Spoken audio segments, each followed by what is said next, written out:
మీరు ఏం చదువుకున్నారు? నేను 10th అన్నా. 10th చదువుకుని ఇంత పెద్ద పెద్ద కంపెనీలో చేశారా? ఎంఎన్సీ కంపెనీస్ ట్విన్ సిటీస్ మొత్తము కొన్ని కంపెనీస్ డిస్ట్రిబ్యూషన్, కొన్ని కంపెనీస్ సిఎన్ఎఫ్ గా సూపర్ స్టాక్ గా చేశాను.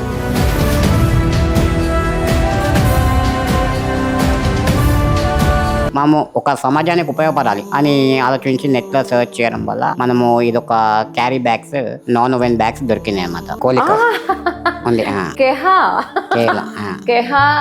యాక్చువల్లీ డాక్టర్ దుర్గా కళ్యాణి వాళ్ళది. Durga Kalyani is very nice friend of mind. Renova hospital వారు వాళ్ళు పొద్దున్నే మాట్లాడారు వారితోటి. Thank you so much Renova hospitals. Covers వీళ్ళు ప్రొడ్యూస్ చేస్తారు. ఇదండి షూ కవర్. ఈ షూ ట్రావెల్ షాప్. మనం సపోజ్ హిల్ స్టేషన్స్ కి పెట్టేసి ట్రావెల్ కి పనికొస్తుంది. ఇంకా హ్యాండ్ బ్యాగ్ లాగా వేసుకోవచ్చు ఇట్లా. అవును అట్లా. ఓ ఇంత పెద్ద బ్యాగ్స్ కూడా పేపర్ బ్యాగ్స్ చేస్తారా మీరు? అన్ని చేస్తాం. Very nice. ఇది మా కంపెనీ. ఇది మీ కంపెనీది.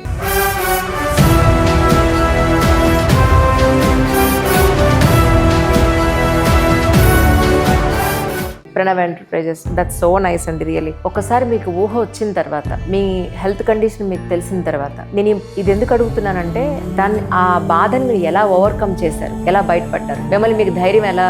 ఆ 10th అయిపోయిన తర్వాత నాకు కొద్ది చిన్న మైనర్ యాక్సిడెంట్ 2003లో ఒక చిన్న యాక్సిడెంట్ వల్ల. ఎక్కడ ఎలా అంటే ఇట్లనే టూర్కి వెళ్ళేవాడిని పుష్కరాలకి. స్పీడ్ బ్రేకర్ ఇట్లా వేసారు. ఆల్రెడీ నాకు చాలా బోన్స్ చాలా డెలికేట్ అనమాట. ఇన్వెస్ట్మెంట్ పాయింట్ ఆఫ్ వ్యూలో అప్పుడు మీ దగ్గర డబ్బులు ఉన్నాయా, లేకపోతే బ్యాంక్ నుంచి లోన్ తీసుకున్నారు? ఎలా జరిగింది? బ్యాంక్ నుంచి లోన్ తీసుకున్నాను. 50 lakhs లోన్ తీసుకున్నాను. ఈజీగానే వచ్చిందండి. కెనరా బ్యాంక్ నుంచి ఎక్స్ మేనేజర్ కానీ ఇట్లనే మన మోటివేషన్, మీ అట్లాంటి వాళ్ళకి హెల్ప్ చేస్తుంది, ఇంకా సమాజానికి ఇంకా మనకు సపోర్ట్ చేసి అని తొందరగా రావడం జరిగింది. తెలిసిన వాళ్ళ దగ్గర నుంచి విన్నాను ఏంటంటే, పెన్షన్ తీసుకోవడానికి గవర్నమెంట్ ఆఫీస్కి వెళ్తే అందులో 5,000 రూపాయలు నాకు ఇస్తేనే పెన్షన్ ఇస్తాన్న రోజుల్లో మనం ఉన్నాం. గవర్నమెంట్ ఆఫీసెస్ కానీ గవర్నమెంట్ బ్యాంక్స్ కానీ అలా ఉన్నాయి. ఇలాంటి పరిస్థితుల్లో ఆయన కెనరా బ్యాంక్ వారు వీరికి ఇంత సపోర్ట్ చేసి, మీలాంటి వాళ్ళకి హెల్ప్ చేస్తేనే మాకు ఎంతో మంచి జరుగుతుందని మానవతా దృక్పథంతో ముందుకొచ్చి ఆయనకి సపోర్ట్ చేయడం అనేది చాలా చాలా సంతోషంగా ఉంది. కెనరా బ్యాంక్ నుంచే కాదు మ్యామ్, నాకు డే 1 నుంచి కేవీఐసీ నుంచి భుజరంగరావు సార్ కానీ తన సబ్సిడీ గురించి అవన్నీ చేయడం కానీ, కేటీఆర్ గారు ఫస్ట్ నుంచి నాకు సపోర్ట్ చేస్తున్నాను అనమాట. కేటీఆర్ సార్ అవునా? అప్పటి నుంచి సపోర్ట్ చేస్తున్నాను. కలిసారా మీరు ఆయన్ని? కలిశాను. ఏమన్నారు? కలిశాను. కేటీఆర్ అవార్డు ఇచ్చారు కదా నాకు FTCI నుంచి, ఫెడరేషన్ ఆఫ్ తెలంగాణ ఛాంబర్స్. ఆయన అవార్డు ఇచ్చారు. చాలా మనకి ఇండస్ట్రీ పర్మిషన్ కూడా ఐలా నుంచి మళ్ళీ 50% కన్సెషన్ ఇప్పించారు. మళ్ళీ ఎలక్ట్రిసిటీలో కూడా మాకు ఇప్పించారు. ల్యాండ్ లో కూడా మాకు సబ్సిడీ ఇప్పించారు. ఇవన్నీ దొరికినా కూడా మార్కెటింగ్ అనేది కూడా చాలా పెద్ద విషయం.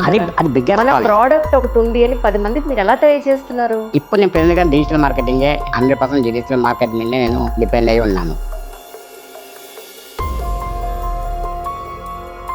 70% నాతో మాట్లాడటానికి కాల్ చేస్తాను. ఒక అతను సూసైడ్ చేసుకున్న అతను ఆ రోజు నా ఆర్టికల్ చూసి ఆపారు. మీ యొక్క ఆర్టికల్ చూసి నా అయిపోయాను, మీతో మాట్లాడాలి నేను అని చెప్పి పెట్టారన్నమాట. ఎంత అప్పుల పాలైపోయినా, ఏది జరిగినా ప్రాణం కన్నా ఏది ఎక్కువ కాదు. అలా అనుకుంటే అసలు మీకున్న ధైర్యం ఏమిటి? నాకు నేనే ధైర్యం.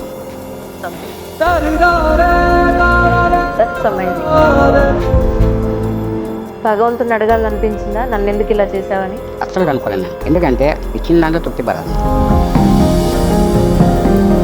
వైట్ పేపర్ మీద చిన్న డాట్స్ అని చూస్తారా, చూడరు కదా, అంతే మన లైఫ్ కూడా అంతే. అంటే మీరు స్కూల్లో కూడా వెళ్ళి పిల్లలతో మీరు మాట్లాడుతూ ఉంటారని విన్నాను నేను. ఏం అడుగుతూ ఉంటారు పిల్లలు మిమ్మల్ని? కొన్ని స్కూల్స్లో పానీయాస్కి అట్లా కొన్ని స్కూల్స్కి మోటివేషన్ స్పీకర్గా వెళ్ళడము.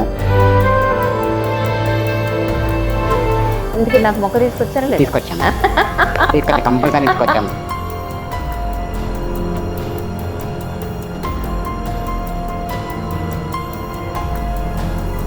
ఆయన కోరిక ఏంటంటే ఇక్కడికి వచ్చి ఇక్కడ ప్లాంటేషన్ చేయాలని, మొక్క నాటాలని.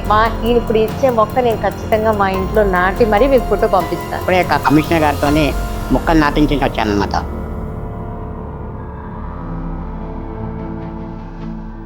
ఎందుకని మొక్కలు నాటాలనుకుంటున్నారు? కారణం ఇప్పుడు ఎట్లా కాంక్రీట్ జంగల్ లాగా మారిపోతున్నది. ఎట్లా మనము AQI లెవెల్స్ ఎట్లా 300 పాయింట్స్ వరకు వెళ్ళిపోతున్నాం. ఎంత కష్టం రేపు జనరేషన్కి ఏమని చెప్తాం మనం? ఏమి ఇస్తున్నట్టు మనం? లక్షలాది మంది పాపులేషన్ ఉన్నాం, మనం జనాభా ఉన్నాం. అందరూ తలో ఒక్క మొక్క నాటినా కూడా సస్యశ్యామలం. No doubt. ఎందుకంటే చాలా కాంక్రీట్ జంగల్లో ఉన్నాం మనము. అవును. చాలా పొల్యూషన్ చాలా ఎక్కువైపోతుంది. భూమి మనకేమిచ్చింది కాదు, మనం తిరిగి మనం ఏమి ఇస్తున్నాం అనేది గుర్తుపెట్టుకోవాలి. ఇది ఒక ఆస్తి కాదు, ఇది మన రేపటి తరానికి ఇచ్చే నమ్మకం.